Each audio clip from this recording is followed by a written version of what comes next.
Hey guys, Mr. A here. Gonna read chapter 1 of Clementine by Sarah Pennypacker. I've had not so good of a week. Well, Monday was a pretty good day.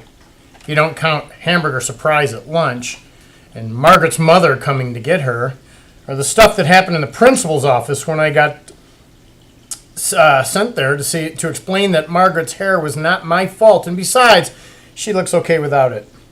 But I couldn't because Principal Rice was gone, trying to calm down Margaret's mother. Someone should tell you not to answer the phone in the principal's office, if that's a rule. Okay, fine. Monday was not so good of a day. Which was a surprise because it started off with 2 lucky signs which fooled me. First, there were exactly enough banana slices in my cereal, 1 for every spoonful.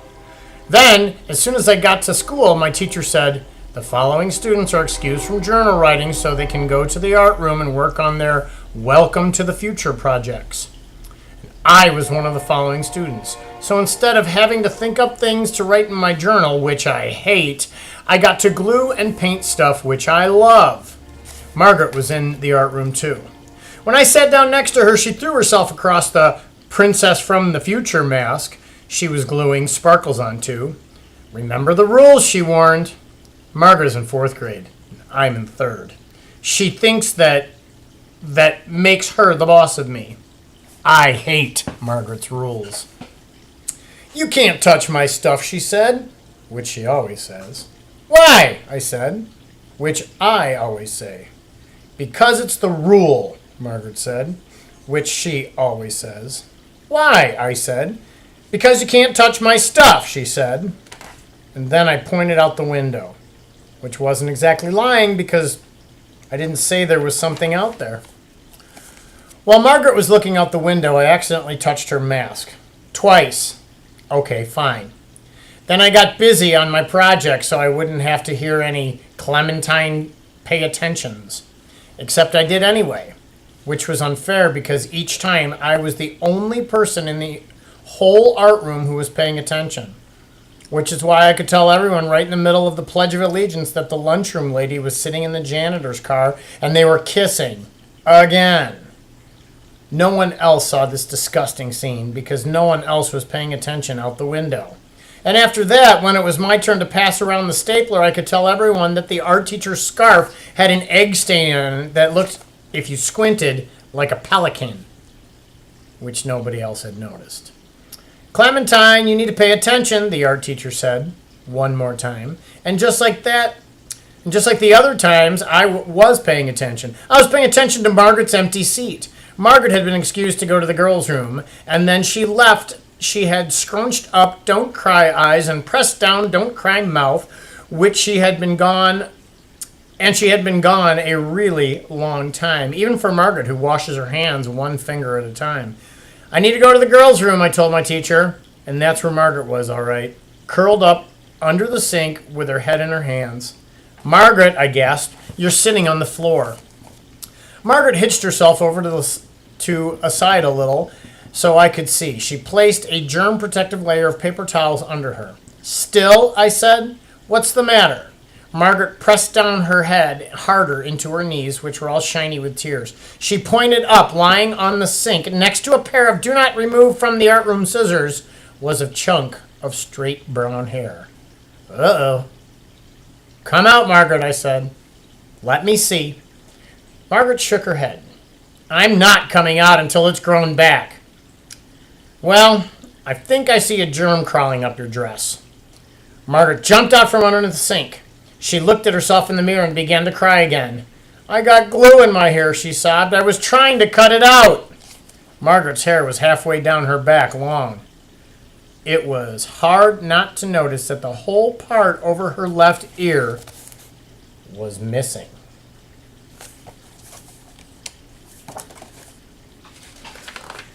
"Maybe if I evened up a chunk over your right ear," I suggested. Margaret wiped her eyes dry and nodded. She handed me the scissors. I cut. We looked back in the mirror. "It's like bangs." I tried to cheer her up, sort of. "Except bangs are in your front hair, not the sides, Margaret reminded me. Then she took a deep sigh, picked up scissors, and cut off all the hair over her forehead. Now the front half of her hair was all chopped off, and the back half was long and straight and shiny. Not so good, Margaret said, looking in the mirror. Not so good, I agreed. We looked at her not so good hair in the mirror for a really, really long time without saying anything, which is very hard for me. Then Margaret's bottom lip began to shiver, and her eyes filled up with tear balls again. She handed the scissors back to me, and she closed her eyes and turned around. All of it? I asked. All of it. So I did, which is not exactly easy with those plastic art scissors, let me tell you. And just as I was finishing, the art teacher came in looking for us.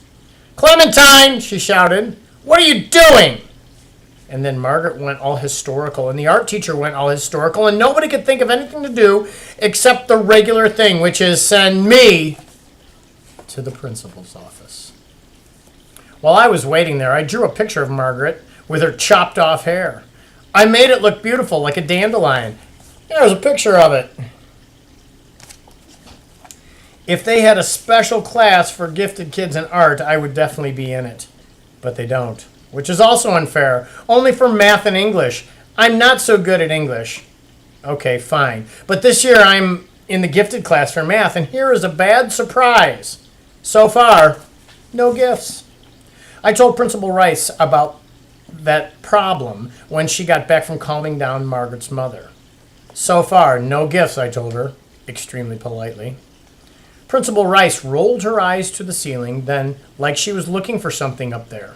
Ceiling snakes, maybe, just waiting to drip on you. That's what I used to be afraid of when I was little anyway.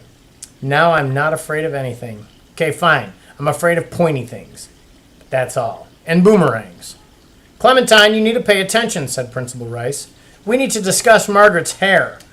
What are you doing on the floor? Helping you look for ceiling snakes, I reminded her. Ceiling snakes? What ceiling snakes? She asked. See what I mean? Me, paying attention. Everybody else, not. I'm amazed they let someone with problems be the boss of a school. All right now, Clementine, Principal Rice said in her I'm trying to be patient, but it's getting harder voice. Why did you cut off Margaret's hair? I was helping, I said. And then I told Principal Rice about how I'd help her too. I'd answer the phone while you were gone. I ordered some new school pets, and I told the gym teacher we were never going to play dodgeball again, and I made 2 appointments for you. The phone kept going dead, so I guess it's busted. But at least I helped you a little. That's what I thought. There is a look they teach each person to make in principal school that is not very nice.